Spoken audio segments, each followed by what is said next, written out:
오늘 우리 함께 나누실 말씀은 골로새서 3장 18절부터 4장 1절까지의 말씀입니다. 골로새서 3장 18절부터 4장 1절까지의 말씀, 우리 다 같이 함께 합독하시겠습니다. 아내들아 남편에게 복종하라. 이는 주 안에서 마땅하니라. 남편들아 아내를 사랑하며 괴롭게 하지 말라. 자녀들아 모든 일에 부모에게 순종하라. 이는 주 안에서 기쁘게 하는 것이니라. 아비들아 너희 자녀를 노엽게 하지 말지니 낙심할까 함이라. 종들아 모든 일에 육신의 상전들에게 순종하되 사람을 기쁘게 하는 자와 같이 눈가림만 하지 말고 오직 주를 두려워하여 성실한 마음으로 하라. 무슨 일을 하든지 마음을 다하여 주께 하듯 하고 사람에게 하듯 하지 말라. 이는 기업의 상을 주께 받을 줄 아나니 너희는 주 그리스도를 섬기느니라.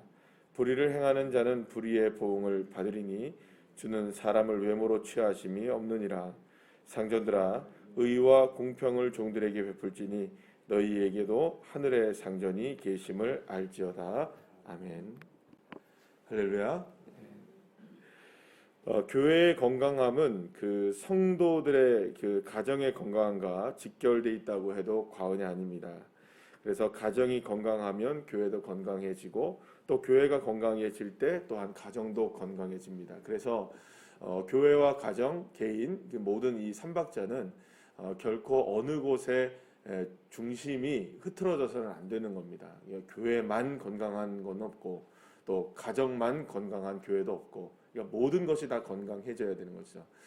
그래서 진짜 건강한 교회는 언제나 교회뿐만 아니라 가정과 교회, 가정과 개인, 개인과 가정, 교회 모두가 다 함께 이렇게 건강해져 가는 교회가 가장 이상적인 교회라고 말할 수가 있습니다.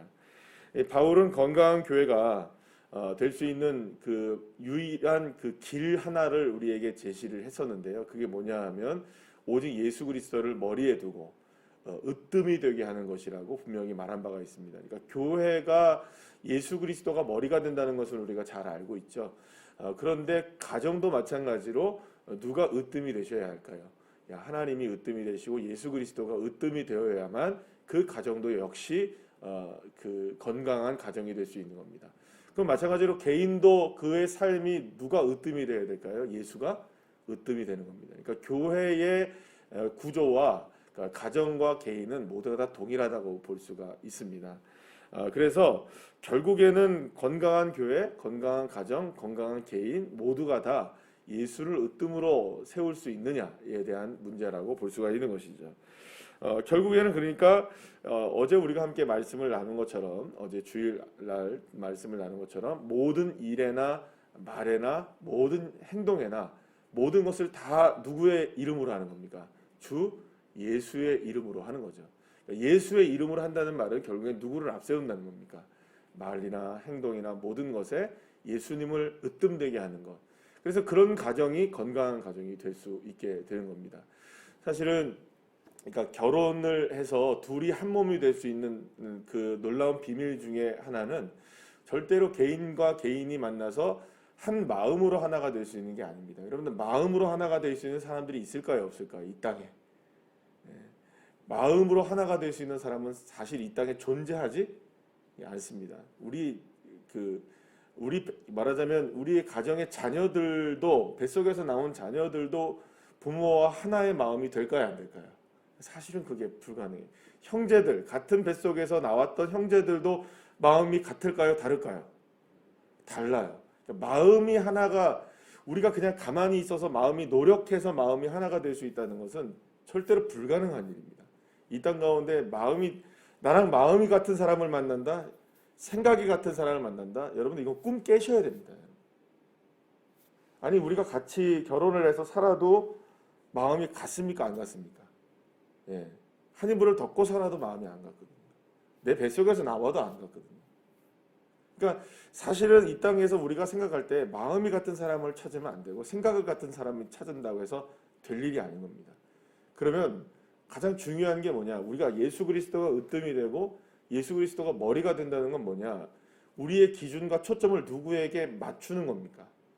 길이요, 진리요, 생명이 되신 예수님께 맞추는 거죠.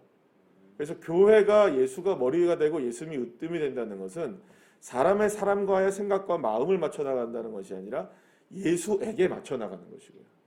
그리고 또 결혼도 마찬가지고 가정도 마찬가지고 다 누구에게 맞춰 나가는 겁니까?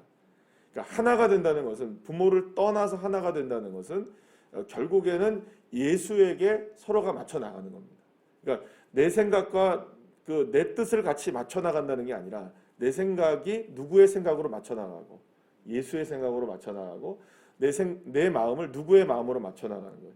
예수의 마음으로 맞춰 나갈 때 그때야 비로소 건강한 가정이 될 수 있는 것이죠. 그래서 우리의 모든 꼭지점에 다 누가 존재할까요? 그러니까 건강한 가정도, 건강한 교회도, 건강한 개인도 그 꼭지점이 다 누구에게 맞춰주는 걸까요? 으뜸이 예수님인 거죠. 그래서 오늘 본문에서 나오는 남편과 아내들, 그리고 또 자녀들, 그리고 또 아비들, 그 종과 상전들에 대한 여러 가지 이제 이런 사회적인 어떤 구성하고는 여러 사람들의 모습들을 이제 사도 바울이 쭉 나열해서 얘기합니다.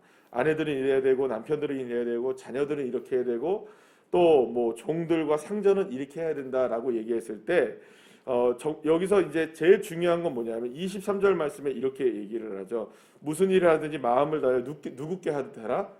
죽게 하듯. 이거는 단순하게 종들에게만 해당되는 게 아닙니다. 뭐 예를 들어서 아내와 남편과 자녀와 상전은 죽게 하듯 하지 말라는 말인가? 이게 아니고 여기서 말하는 모든 그 사람들, 대상자들이 다 누구에게 하듯 하라는 겁니까? 죽게 초점을 맞추듯이 하라는 겁니다.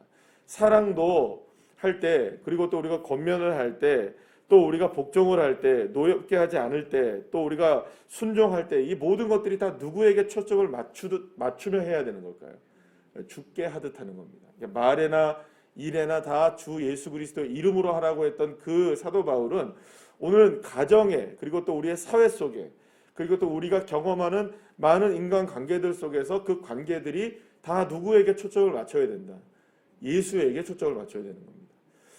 사람에게 초점을 맞추다 보면 그 모든 그 관계들은 결코 온전해질 수 없습니다. 그러니까 우리가 경험하는 바들이 뭡니까, 여러분? 사람들이 온전할까요? 나도 온전하지 않은데 어떻게 사람들이 온전할까요? 근데 온전하지 않은 사람과 온전하지 않은 사람들의 마음이 하나가 돼서 온전해질 수 있을까요? 그렇지 않습니다. 그러니까 여러분들 우리가 생각해 보면은 우리가 살아가는데 그런 일들 많이 겪잖아요. 뭐 5년, 10년, 20년씩 사귀다가도 의절하는 경우들이 있습니까, 없습니까? 얼마든지 일어나는 거예요. 네. 그런데 놀랍게도 1년도 안 되는데 마음이 딱 맞춰지는 경우들도 있죠. 네. 새롭게도 친구가 생기기도 하고 관계가 맺어지기도 하는 겁니다. 근데 중요한 건 뭐냐면 그러니 결국에는 세월이 중요한 것도 아니고요. 우리가 얼마나 오랜 세월 동안 그 사람들을 만나왔느냐도 중요한 게 아니군요. 이게 혈육이라고 되는 것도 아니고요. 그러니까 우리가 이 모든 것들이 가능할 수 있는 게 뭐냐면 죽게 하듯 하면 되는 것이죠. 그러니까 주님에게 초점을 맞추면 건강한 가정이 만들어지는 것입니다. 그래서 결국에는 우리가 주님께서 그러니까 오늘 사도 바울이 건강한 가정과 건강한 공동체와 건강한 이런 어떤 관계들에 관해서 여러 가지를 이야기할 때에 결국에는 이 모든 건강한 가정이 누군가에 대해서 결국에는 예수님을 초점을 맞추고 있느냐 아니냐에 대한 문제를 풀어나가야 된다는 것을 우리에게 말씀해 주고 있는 것이죠. 그래서 사랑하는 여러분, 우리가 기도의 제목들이 그렇게 우리가 바뀌는 것이죠. 어떻게 바뀌냐면 하나님, 저 사람과 내 마음이 하나가 되게 해주세요라는 기도는 진짜 무모한 기도입니다. 어떤 기도가 되어야 될까요? 주님, 저분의 마음을 주님이 주장해 주시고 내 마음도 주님이 주장해 주셔서 주님의 뜻으로 하나가 되게 해주세요. 여러분, 이것이 가장 정당한 기도가 되는 거죠. 하나님은 살아계신 영이십니다. 믿으시죠? 그 영이신 하나님이 우리의 마음을 주장하시고 삶을 주장해 주셔야지, 사람의 마음을 맞을 수 있게 기도한다는 것은 여러분, 이거는 참 애매하신 겁니다. 주님이 못하시진 않으시겠죠. 그러니까 우리의 마음과 마음이 맞아지는 게 아니라 주님이 원하시는 건 뭐냐면 너희들이 누구에게 마음을 맞추라는 겁니다.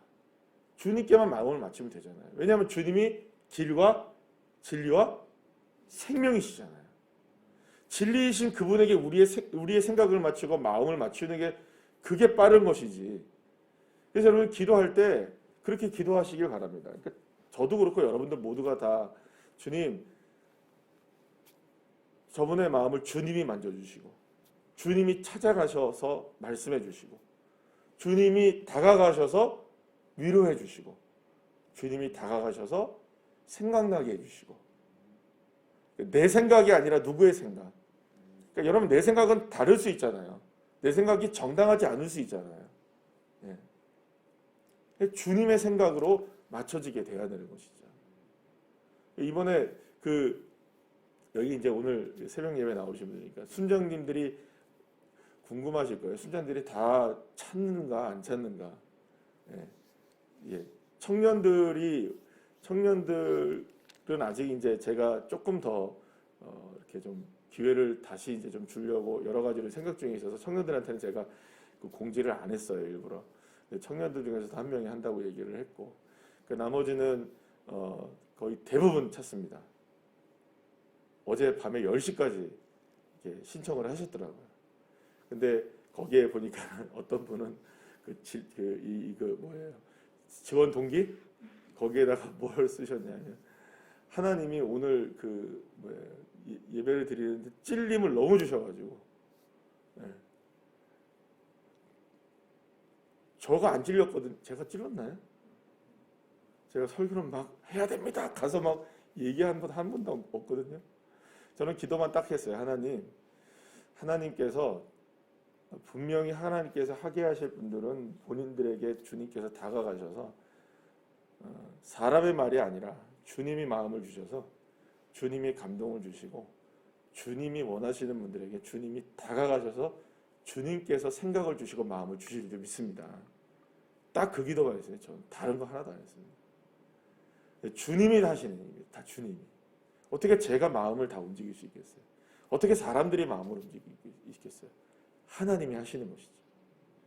사랑하는 여러분, 무슨 일이든지 다 죽게 하라, 이것은 우리의 관계 속에서, 우리의 가정 속에서, 우리의 교회 속에서, 내 개인의 신앙적인 삶 속에서 모든 것들이 다 누구에게 초점을 맞춰야 되는 겁니다. 주님께 초점을 맞추면 그 교회는 건강한 교회가 되는 거죠. 사람에게 초점을 맞추는 순간에 그 교회는 무너지게 되는 거죠. 가정도 마찬가지입니다. 우리의 초점이 사실은 굉장히 자녀들에게 맞춰져 있잖아요. 그건 부인할 수 없는 일입니다. 그러니까 자녀에게 신경을 쓰지 말라는 얘기도 아니고 성도들을 그냥 신경 쓰지 말라는 얘기도 아닙니다, 여러분.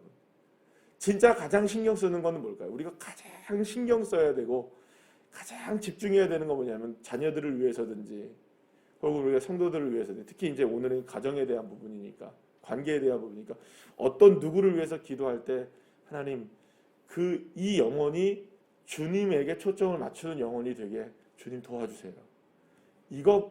이것보다 더 큰 축복의 기도는 없는 겁니다. 여러분, 돈을 아무리 버는 것도 중요하고 건강해지는 것도 중요합니다. 이게 안 중요하고 덜 중요하다는 얘기 아닙니다. 아주 중요합니다. 그러기 위해서 뭐에게 초점을 맞추는 인생이 되어야 될까요? 주님에게 초점을 맞추고 주님께 하듯 하는 인생. 여러분, 돈을 벌어도 주님께 하듯 하지 않으면 그 돈이 다 어떻게 될까요, 여러분? 일만하게 뿌리가 되는 겁니다. 하나님 앞에 선하게 쓰일 수 있는 것인데 악의 뿌리가 되어서는 안 되는 것이잖아요. 우리의 건강을 하나님께 주실 때 그 건강이 주님께 영광을 돌리는 우리 도구가 되어야 되는데 자신의 도구가 되어지면 어떻게 되겠어요? 주님이 그걸 주실 이유가 없으신 거잖아요. 그러니까 주님이 주실 합당하신 이유가 돼야 되잖아요.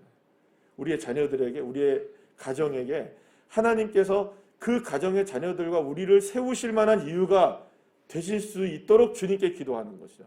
그러려면 뭘 해야 합니까? 주님께 초점을 맞추는 기도. 그래야 주님의 역사가 일어나죠. 그래야 주님의 능력이 드러나죠. 그래야 우리 모두가 다 주님께서 하셨다고 손을 들지 않겠습니다. 주님의 역사이시다. 그래서 어떻게 보면 우리의 고백들 중에 우리가 이제 그런 고백들이 있을까? 여러 가지 우리 고백들이 많을 거 아니에요. 가장 주님이 기뻐하시는 고백이 뭘까요? 와, 이거 정말 통과해서 어떻게 돼서 이렇게 좋아서 뭐 하나님께 기적을 베풀어 주셨을 때, 야, 이거 정말 기쁘다, 행복하다. 이거는 여러분들 별로 하나님이 좋아하시는 고백이 아닐 거예요. 딱 고백이 뭘까요? 이거? 주님이 하셨다는 거죠. 할렐루야. 누구에게 초점을 맞추고 있으니까 이것도 누가 하신 걸까요? 주님이 하신 거죠. 누가 지금까지 우리를 인도해 주셨습니까? 주 예수께서 인도해 주셨죠. 누가 앞으로 우리를 인도해 가십니까? 주님이 인도해 가시죠. 우리의 가정을 세우실 분이 누구십니까? 주님이 하시는 일이시잖아요. 내 건강을 책임지시는 분이 누구십니까? 주님이 하시는 일이시고, 내 물질도 주님 다스리시는 분이 누구십니까? 주님이 다스리시잖아요. 그러니까 사도 바울이 나중에 고백하는 거 아니겠어요? 내가 비천에 처할 줄도 알고 풍부에 처할 줄도 알았다. 내게 능력 주시는 자 안에서 내가 모든 일들을 다 할 수 있다. 그러니까 모든 일들이라는 게 뭘까요? 이런 비천하고 풍부한 모든 일들에 다 누가 하신다는 겁니다. 주님께서 하신다는 것이겠죠. 사랑하는 여러분, 우리의 가정이 예수님께 초점을 맞추고, 우리의 자녀들이 예수님께 초점을 맞추고, 내가 예수님께 초점을 맞추고, 그리고 또 우리 교회가 예수님에게 초점을 맞출 때 가장 건강한 교회, 가장 건강한 가정, 가장 믿음 안에 건강한 우리의 자녀들, 할렐루야, 그런 자녀들이 되게 될 줄 믿습니다. 끊임없이 그렇게 기도할 때 열매가 풍성하게 보여지게 되고 세워지게 되는 축복의 역사가 있기를 간절히 축원합니다. 기도하시겠습니다.